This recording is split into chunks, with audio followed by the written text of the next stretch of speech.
Filhos da Pauta, FDP, Filhos da Pauta. O convidado já está a postos, tem a ver com esse merchan que eu fiz aqui, não com a pizza, mas com o nome Galo. E é você quem faz as honras da casa, Domênico. Então vamos chamar Alexandre Galo, o meu freguês na mesa de sinuca e na mesa de fute-mesa. Não. O que eu batia no Galo, cara, lá no Atlético, na sinuca e no fute-mesa, Guilherme. Nossa, eu bati demais no Galo. Conta aí, Galo. Começa contando a freguesia pra nós. Boa noite, seja bem-vindo ao FDP. Agora você é um FDP VIP. Bacana falar com vocês, muito obrigado pelo convite, Domênico, prazer revê-la depois de tanto tempo. A mesa de fute-mesa, sem dúvida, eu acho que você foi superior, porque a minha dupla realmente era fraca. Era muito abaixo, mas existem controvérsias sobre isso. Agora, na sinuca, não. Na sinuca, lá no Atlético Mineiro, nós temos um rei, que é o Éder Aleixo, e abaixo dele eu tomava frente e o Domênico era o terceiro colocado. Saco, você era o segundo lugar. E aí, Galo, conta pra nós, o que você tá fazendo desde que saiu do Atlético aqui, conta um pouco da sua trajetória pra gente. Bom, na verdade eu tô hoje aqui no Cianorte, cara, eu recebi um convite aqui há uns 3 meses atrás, eu vim conhecer a estrutura do pessoal aqui, um primeiro clube empresa do Paraná. Me assustei quando eu cheguei aqui, porque eu não tinha noção do que eu ia encontrar, e me assustei positivamente. Uma SAF de um grupo extremamente forte, o grupo da Morena Rosa, o segundo maior fabricante de roupas femininas aí do Brasil, um grupo muito estruturado, que está muito pronto para dar o próximo salto no futebol. Uma estrutura fantástica de centro de treinamento, que assim, não tem como dizer, muito leve, sabe? Um clube muito leve, o proprietário tem 33 anos, muito forte dentro da situação, e vim para disputar o Campeonato Paranaense, a primeira vez que eu disputo, e quando cheguei aqui, me maravilhei com tudo que eu vi, e as pessoas foram muito solícitas comigo, no sentido de uma montagem mesmo bacana, e tudo que a gente acabou fazendo, eles acataram, e a gente está vivendo um momento aqui de pré-temporada já, preparando para uma competição onde eu acredito que a gente tenha chances de fazer frente aos clubes maiores aqui do estado, no caso o Atlético e Curitiba, né, que estão hoje num patamar de Série A, e temos também o Londrina, o próprio Operário também, que é um clube que faz frente dentro dessa competição. Então eu estou muito feliz porque encontrei um lugar com muita paz para se trabalhar, com muita estrutura, e tentar também colocar um pouquinho da minha experiência para também ajudá-los nessa evolução, que eles estão sedentos dessa possibilidade de crescer dentro do futebol. Isso aí, sem dúvida, eu acho que é uma coisa que chama muito a atenção de todo treinador, para quando principalmente você vai trabalhar num estado ou numa competição estadual, que é um tiro curto e é uma competição que estadual não tem Série A, Série B, Série D. O estadual todo mundo quer chegar e vencer em condições. E aqui eu vi uma possibilidade de condições de fazer um trabalho, uma montagem de elenco. Todas as vezes que eu tive o prazer de montar um elenco assim com tempo, eu consegui ter um sucesso como treinador, então espero que isso volte a acontecer novamente. Ô Galo, é o CJ que está falando, prazer receber você aqui no FDP, que tem o Domênico, o BR, que tem... Tudo bem? Tudo bem, graças a Deus. Tudo bem. O Bob te manda um abraço. O Bob Faria, hoje ele está ausentado, está de chinelinho, está no DM, mas o Guilherme Mendes está aqui do meu lado também. É claro que a gente vai falar de Copa do Mundo, é claro que o assunto é esse, e pela sua experiência, por passagem lá pela CBF, pelas categorias de base, enfim, como treinador, mas já que o Domênico pediu uma resenha aí, uma fala sobre a atualidade, me permita ir ali em 2018, na sua saída do Atlético. Hoje, já com 4 anos que se passaram, para a gente fazer uma retrospectiva do que deu certo, do que deu errado, na sua primeira resposta aí você disse sobre ter um clima bom para trabalhar, um ambiente legal.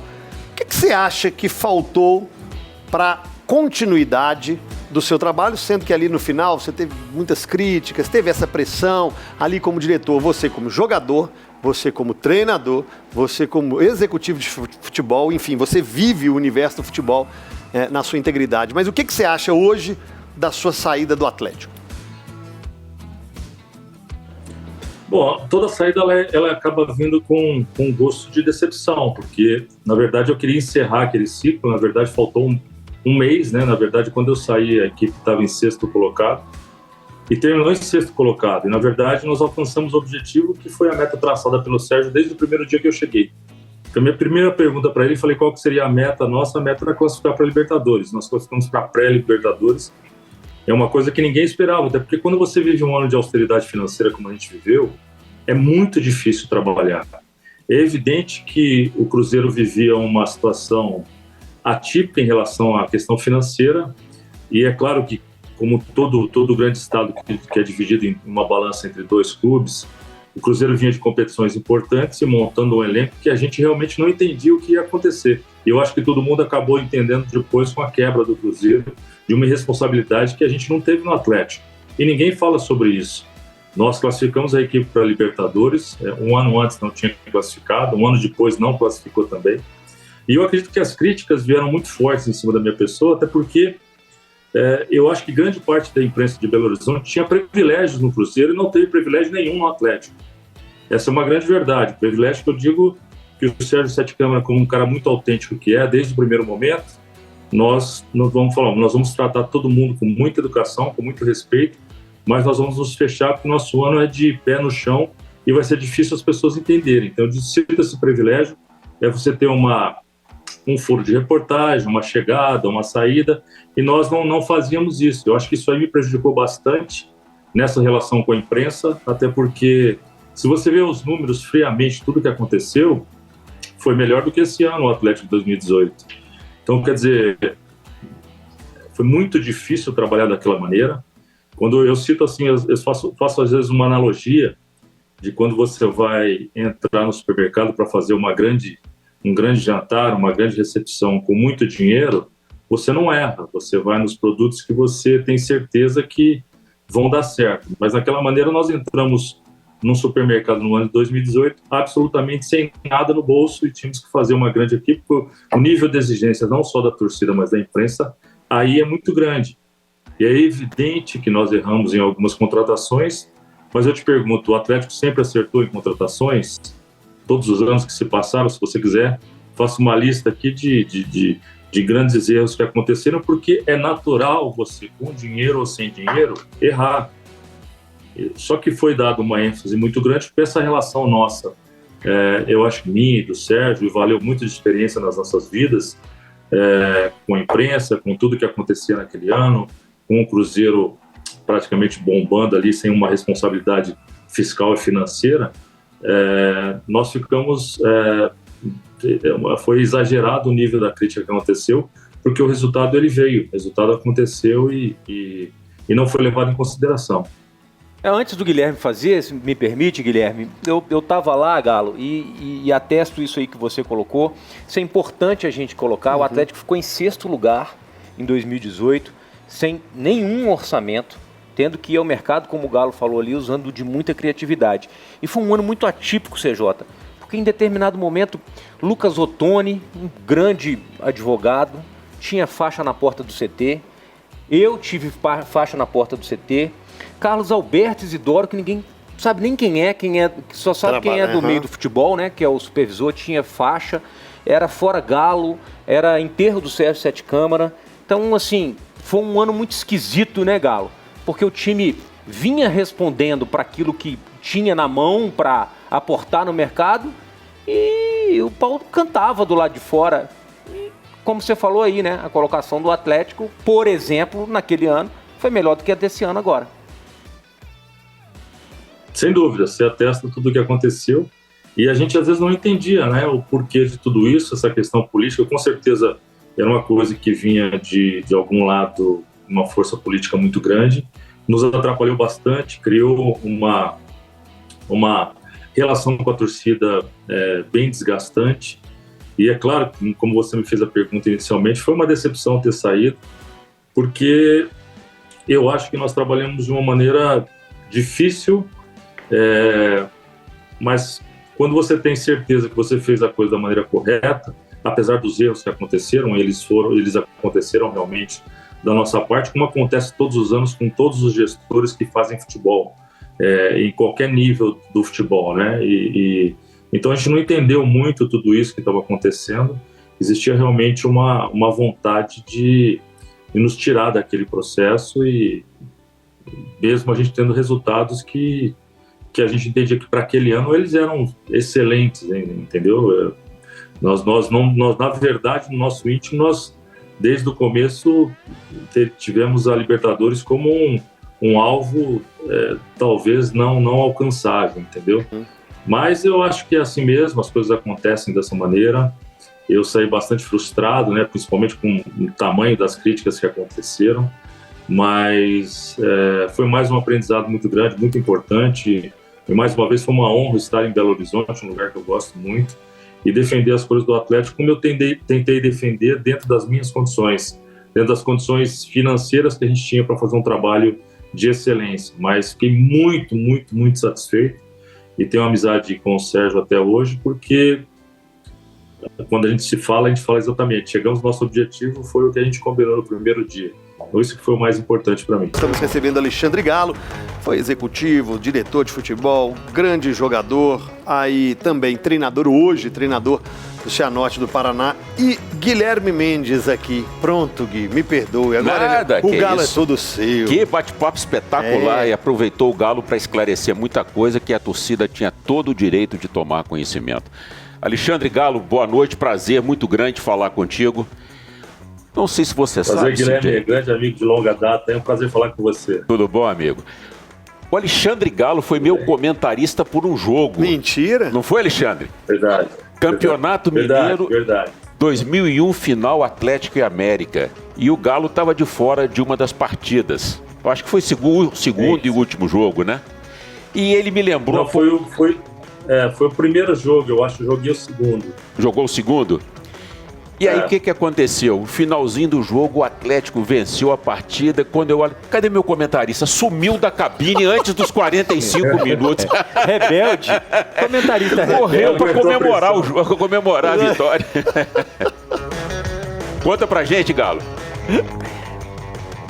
Sem dúvida, foi uma honra primeiro estar ao seu lado. Você é um cara super experiente, né? Vencedor dentro dessa profissão aí. Obrigado. Um cara digno que eu respeito bastante.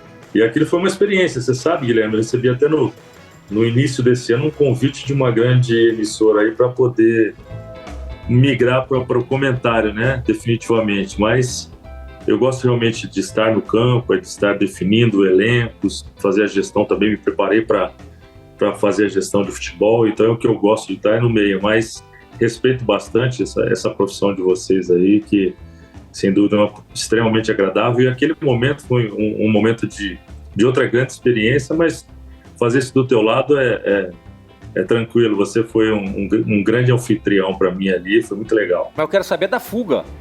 Você fugiu, mano. Pô, a fuga foi a vitória, né? A vitória, desci correndo no Mineirão ali. A hora que ele falou isso, seus comentários, eu já tava lá embaixo.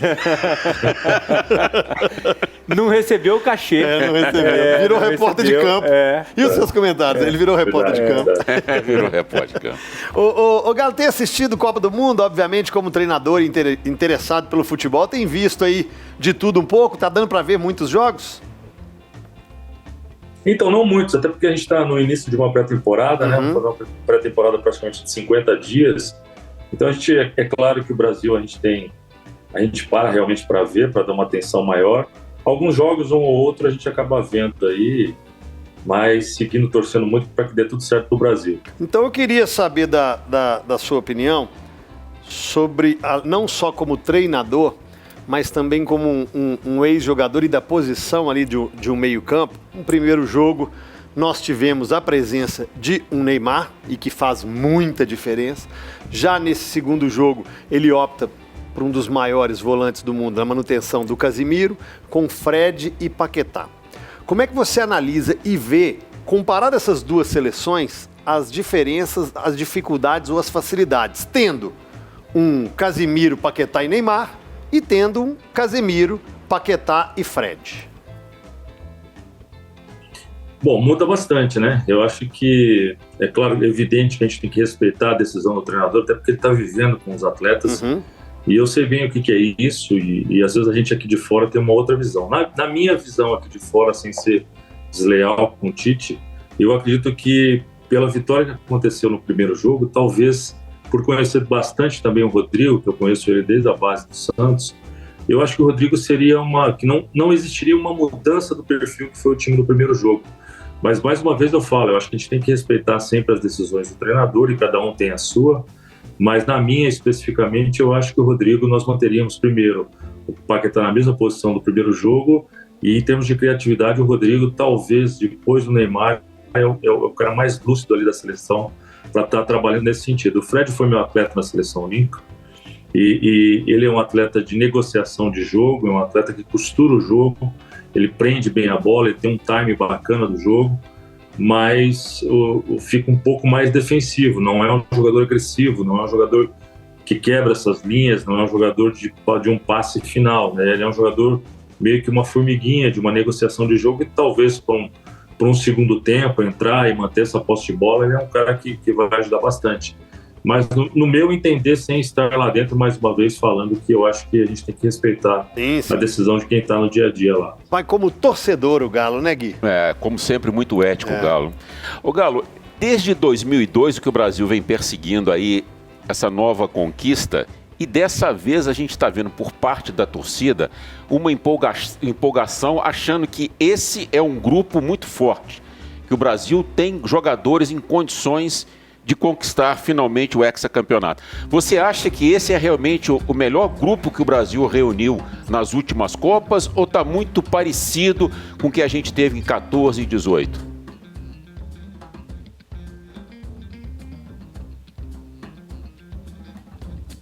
Travou? Alô? Eu tive a oportunidade de trabalhar em 14, né? Eu acho que esse grupo é muito mais forte. Acho que esse grupo tem uma coisa que, além de você ter...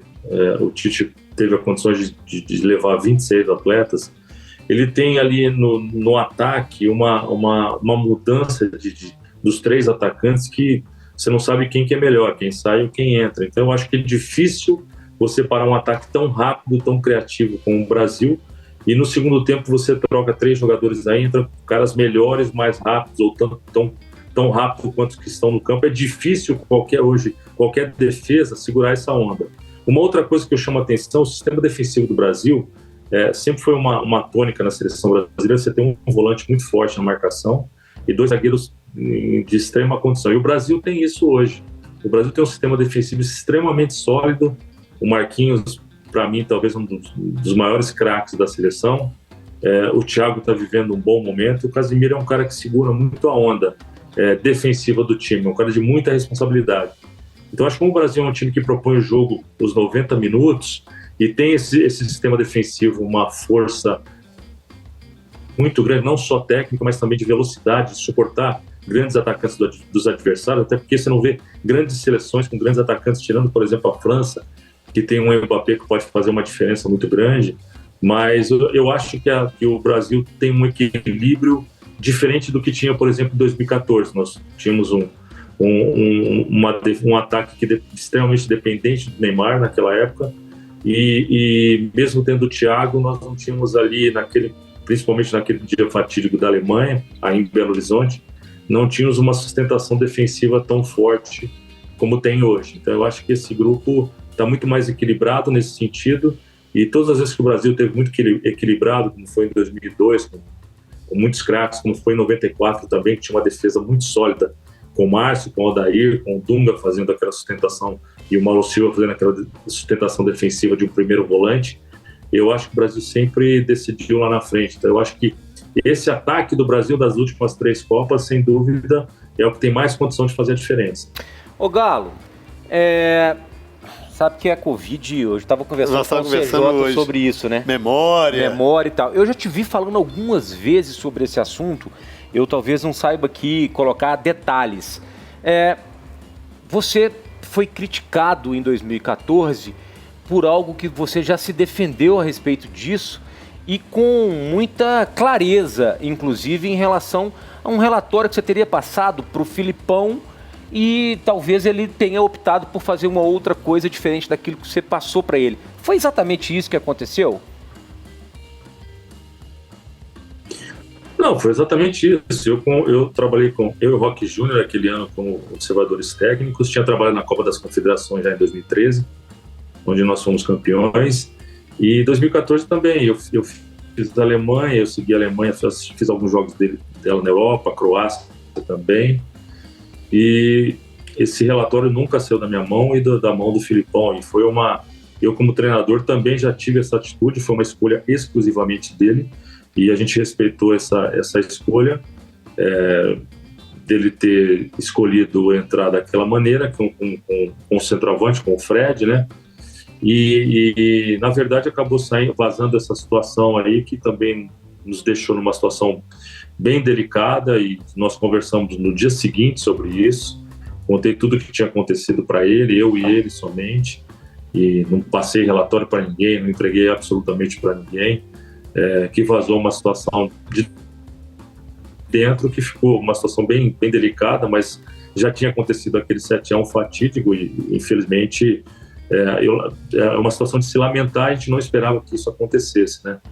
Mas foi dessa maneira e já foi explicado por mim, por ele também, e foi mais uma grande experiência na vida ter tido a possibilidade de trabalhar numa Copa do Mundo.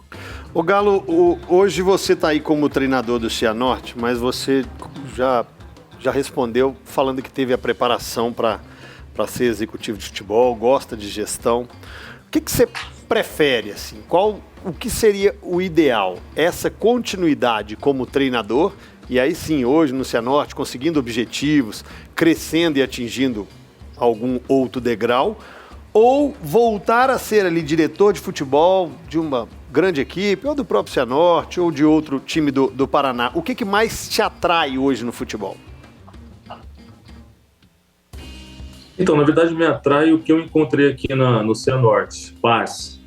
Eu recebi um convite no ano passado do Santos para ser gestor de futebol do Santos, executivo do Santos, e não aceitei, porque essa experiência do Atlético me trouxe algumas cicatrizes que vieram de experiência desses 41 anos que eu tenho dentro do futebol, ininterrupto, sem sair, sem nada, e vivendo com muita intensidade.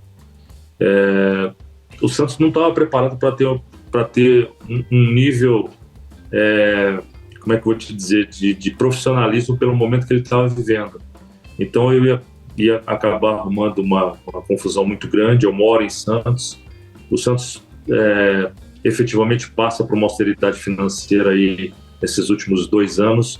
O presidente está tentando fazer a coisa da maneira correta, mas o Santos internamente tem muitos problemas, e eu sei de todos os problemas, desde o profissional até a categoria de base menor. Então, quer dizer, eu preferi não assumir, porque eu sei que eu traria problemas para eles, e eu acho que não era o momento.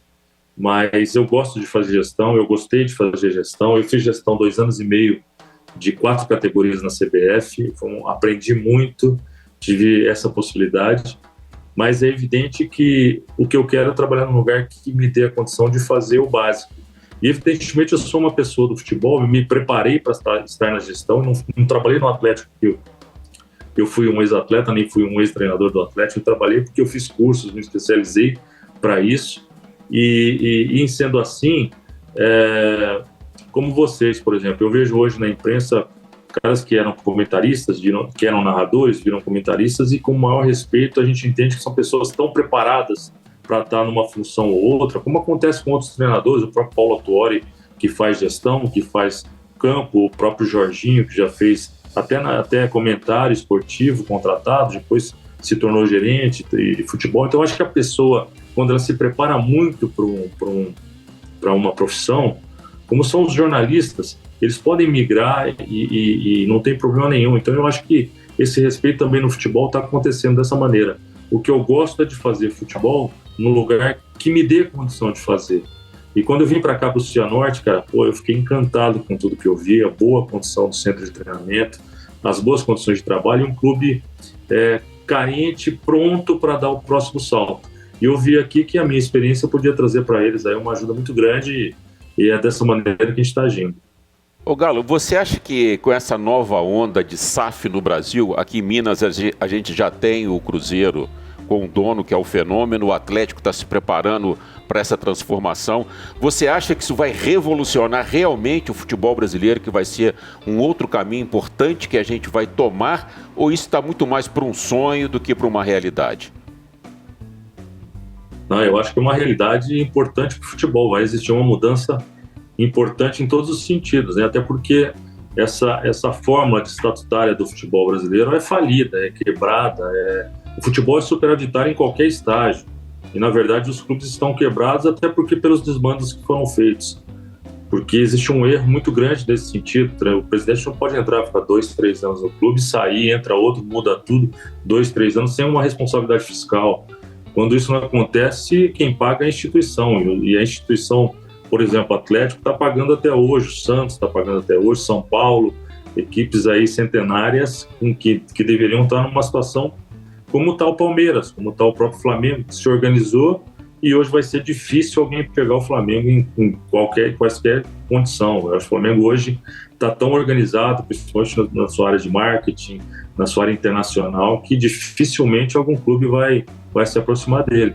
Então eu acho inevitável, eu acho importante o futebol, e vai ser uma revolução positiva, porque aí vai realmente trabalhar com uma empresa, e a gente acredita que dessa maneira o clube vai ser, o escudo do clube vai ser sempre defendido. A gente lamenta porque a gente vê hoje grandes equipes que não se defendem as cores do clube, não se defendem a bandeira, só defendem o seu lado pessoal. Essa é a grande verdade do futebol. Aqui, ô Galo, mas eu concordo com a sua resposta e quero até fazer uma pergunta em cima dessa sua resposta pro Gui aqui. Mas e a pressão? E a nossa cultura de resultadismo? Temos 20 equipes disputando a Série A, só uma ganha. 4. Imagina 20 SAFs. 20 SAFs disputando um campeonato de Série A. 4 vão cair, só uma ganha. Como é que nós vamos lidar com essa nossa pressão? E aí a pressão é torcida, imprensa e essa nossa cultura resultadista. A pressão vai seguir igual. Se você já, por exemplo, através do que o futebol pôde me proporcionar, não da minha parte, já tive, por exemplo, assistido o clássico entre Manchester United e Manchester City em Manchester, e a pressão é gigantesca. Acaba o jogo, eles vão na porta do vestiário, xingam o treinador, os atletas, mas quem está com a chave na mão, a chave do cofre na mão e a caneta para assinar, não se preocupa com isso, se preocupa com um budget específico para o ano, se preocupa com a responsabilidade fiscal, como qualquer outra empresa. Então você pega os grandes clubes do mundo, o Milan, o Roma, são todos clubes que têm donos praticamente, e a pressão acontece da mesma maneira, só vai se defender como uma grande empresa. Eu acho que esse é o grande lance, porque hoje qualquer estatutário que entra no clube, ele entra com a chave, com a caneta e sai com a sua carteira, só isso, sem responsabilidade nenhuma. Você vai estar dando responsabilidade e a torcida vai continuar torcendo, ela vai continuar cobrando, a imprensa vai continuar falando, só que vai existir uma maneira diferente de exportar a gestão. A gestão não vai ceder para esse tipo de pressão porque vai existir profissionalismo. E essa é a maneira correta de existir. Hoje nós vivemos problemas, os treinadores brasileiros, que a rede social passou a ser um inferno, porque o estatutário ele não aguenta a rede social. Ele perde para a rede social. E isso aí tem atrapalhado bastante. Eu acredito que as grandes gestões, quando você fizer uma SAF e tiver um dono, isso não vai fazer diferença nenhuma. Vai ser uma empresa que vai se respeitar e nada vai acontecer, não vai existir um nível de mudança como existe. Eu acho que o nível de troca, até porque isso vai onerar financeiramente o dono da empresa, e eu acho que nós temos que também nos educar como Brasil para uma nova situação. O futebol, ele mudou. E essa mudança com certeza vai trazer dividendos positivos, muito mais positivos, porque não se fala a verdade para o torcedor, nem a verdade para a imprensa. A verdade hoje dos clubes brasileiros, todos estão falidos, e eu acho que o caminho da SAF é o caminho da solução, porque senão você está nessa 100 anos com um clube que pouquíssimas vezes foi superavitário. E o futebol, se você fizer uma conta de padaria, botar no papel, todos os clubes, principalmente da Série A, têm condições de ser superavitário. É só fazer uma conta. Agora, ninguém quer fazer essa conta porque a gente sabe aonde a gente vai chegar. Ô Galo, queria agradecer demais a sua presença. Faltando 1 minuto para acabar, acho que tem muita história, a gente tem que explorar as passagens dele. Você tinha mais uma pergunta? Não, eu ia falar sobre o volante clássico que o Galo foi, de grande virada de jogo, né? Ia perguntar sobre o Casemiro. O Galo, a gente brincava com ele muito no Atlético, né? Falava assim, Galo, conta aquele jogo que você ficou com a cabeça enfaixada, cheio de sangue. E falava, pô, mas vocês só falam sobre isso, cara. Eu joguei pra caramba, ganhei título, fiz gol. Vocês só falam disso, a gente gozava ele pra caramba. A capa do Estádio de Minas. Ô Galo, obrigado pela participação. Vamos voltar mais vezes, hein? Quantas sinucas eu te dei, hein? Valeu. Prazer. Em compensação, na hora que a bola rolava lá embaixo, naquela mesinha de fute-mesa, um prazer revê-los. E o Atlético é um clube que segue morando no meu coração, tenho o maior respeito e sou grato às passagens que eu tive como atleta, como treinador e como gestor. E é claro, né? Espero que as pessoas entendam, porque eu sigo sendo um apaixonado pelo Atlético, torcendo para que dê tudo certo. E a gente fica feliz de ver a evolução do Atlético nesses últimos anos e espero que ela continue. Obrigado, Galo. Até a próxima. Você é um FDP VIP. Muito obrigado pela presença, Alexandre Galo. Notícias importantes, fontes e opiniões, entrevistas, análises e considerações, informação no fim do dia. E se o assunto tá em alta, ele tá no FDP, Filhos da Pauta. FDP, Filhos da Pauta.